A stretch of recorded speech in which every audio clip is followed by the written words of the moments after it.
teman-teman, jumpa lagi bersama saya Widiatmo Kurniadi. Di sini kita akan membahas tentang trigonometri kelas 10 bagian 5 yang berjudul perbandingan trigonometri sudut-sudut di semua kuadrat. Kita langsung saja. Saya awali dengan rumus dua jarak. Rumus dua titik. Nah, rumus jarak dua titik itu didefinisikan atau dirumuskan sebagai berikut. Jadi, jika titik A berkoordinat X1, Y1, dan titik C berkoordinat X2, Y2, ini kalau dihubungkan dengan garis, seperti ini garisnya. Nah, dari titik A, saya buat garis yang tegak lurus dengan sumbu X, sehingga koordinatnya menjadi X1, 0.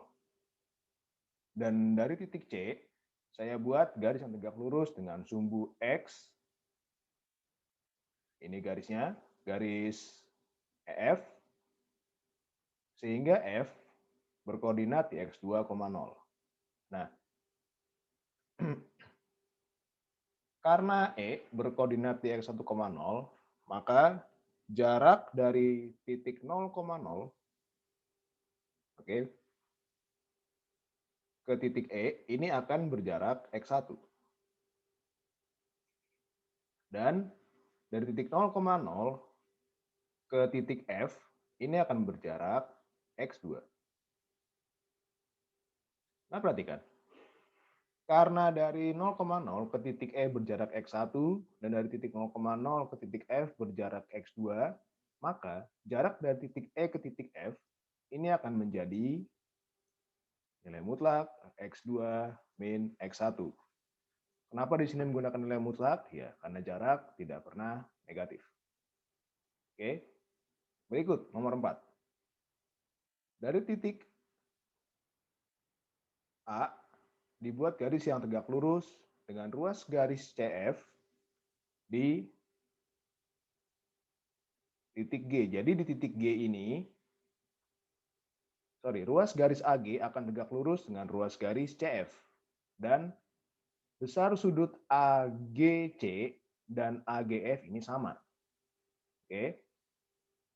Nah, sekarang karena EF sejajar dengan AG, maka kita bisa melihat bahwa panjang AG ini akan sama dengan panjang EF. Sehingga panjang AG adalah nilai mutlak X2 min X1. Nah, sekarang perhatikan. Dari titik C ke titik F, ini kan tingginya sepanjang Y2. Sedangkan dari titik G ke titik F, tingginya adalah sepanjang Y1. Nah, maka dari titik C ke titik G, tingginya adalah nilai mutlak Y2 min Y1. Kenapa menggunakan mutlak lagi? Ya karena tinggi tidak pernah negatif. Oke. Nah, berikut. Karena ruas garis CG, ini CG, tegak lurus dengan ruas garis AG, maka panjang garis AC dapat ditentukan dengan rumus Pythagoras sebagai berikut. Jadi, panjang AC ini sama dengan akar dari Y2 min Y1 kuadrat ditambah X2 min X1 kuadrat. Nah, AC inilah disebut sebagai rumus jarak dua titik A ke titik C. Nah, di sini yang menarik adalah, perhatikan bahwa di sini saya menuliskan AC sama dengan akar dari nilai mutlak Y2 min Y1 kuadrat tambah X2 min X1 kuadrat, dapat dituliskan menjadi ini akar Y1 min Y2 nilai mutlak kuadrat ditambah nilai mutlak X1 min X2 kuadrat. Jadi yang mana X1, yang mana X2, atau yang mana Y1 dan yang mana Y2, bisa bebas, yang manapun boleh. Oke. Nah, saya teruskan. Nah, rumus ini akan digunakan untuk materi kita, yaitu tentang menentukan perbandingan trigonometri untuk sudut-sudut di semua kuadran. Sebagai berikut. Sekarang perbandingan trigonometri berdasar tinjauan geometri analitis. Oke, perhatikan. Besar sudut X OC adalah alfa. Nah, besaran alfa ini bisa berubah. Tergantung nanti ruas garis OC akan diputar ke arah kiri, berlawanan arah jarum jam perputarannya. Oke. Nah, berdasarkan rumus jarak dua titik, panjang garis OC adalah X kuadrat plus Y kuadrat diakar. Nah, ini sebagai R. Oke. Ini dapat dari mana? Jadi begini. Kita punya R, ini sama dengan nilai mutlak. Akar dari nilai mutlak X min 0 kuadrat tambah Y min 0 kuadrat. Yang sama dengan nilai mutlak, akar dari nilai mutlak X kuadrat ditambah nilai mutlak Y kuadrat. Nah,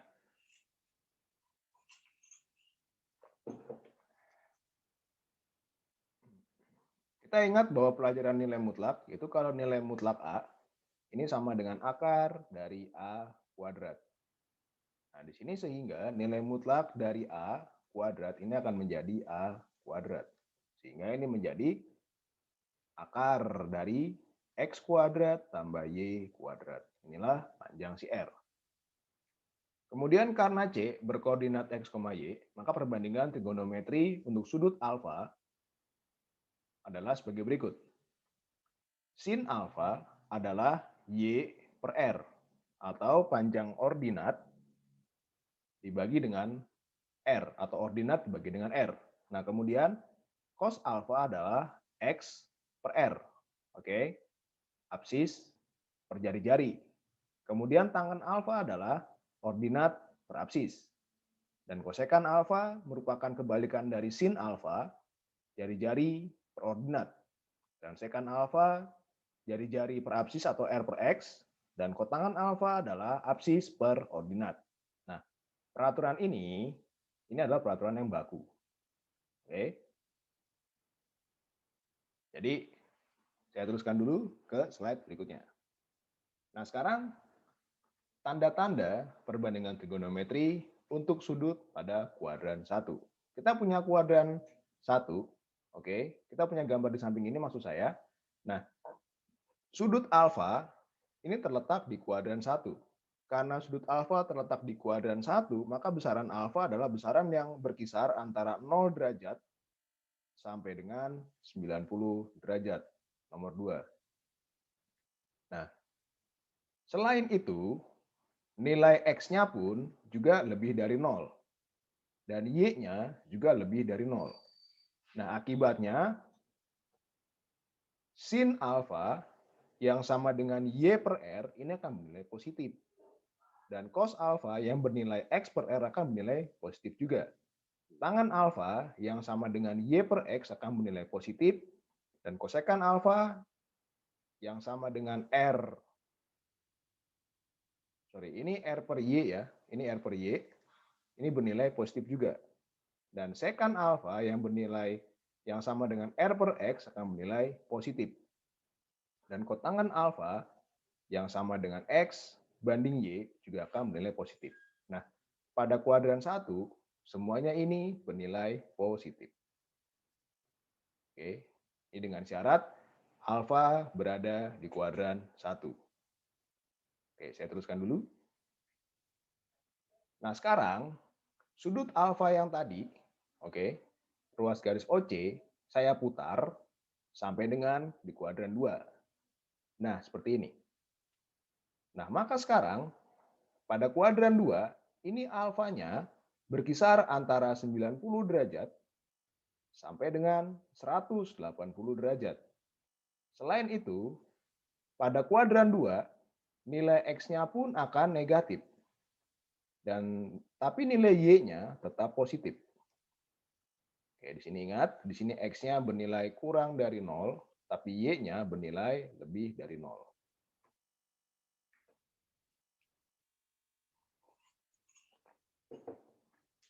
Nah, maka tanda-tanda perbandingan trigonometri untuk sudut pada kuadran 2 adalah sebagai berikut. Sin alfa adalah ordinat per jari-jari.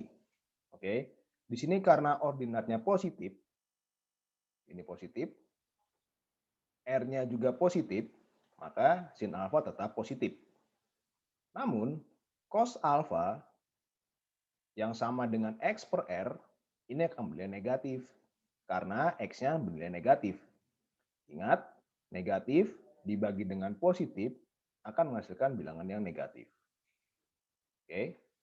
Kemudian tangan alfa, ini yang sama dengan Y per X. Di sini Y-nya adalah bernilai positif dan X-nya bernilai negatif. Hasilnya adalah positif bagi negatif akan bernilai negatif. Oke. Kemudian kosekan alfa karena kebalikan dari sin alfa akan tetap bernilai positif. Kemudian sekan alfa yang merupakan kebalikan dari cos alfa juga bernilai negatif. Dan kotangan alfa yang merupakan kebalikan dari tangan alfa juga bernilai negatif. Oke, jadi di kuadran 2 yang bernilai positif itu hanya sin alfa dan kosekan alfa. Selebihnya bernilai negatif. Saya teruskan untuk kuadran 3. Nah, sekarang ruas garis OC tadi di kuadran 2 saya putar lagi sampai dengan kuadran 3 seperti ini. Oke.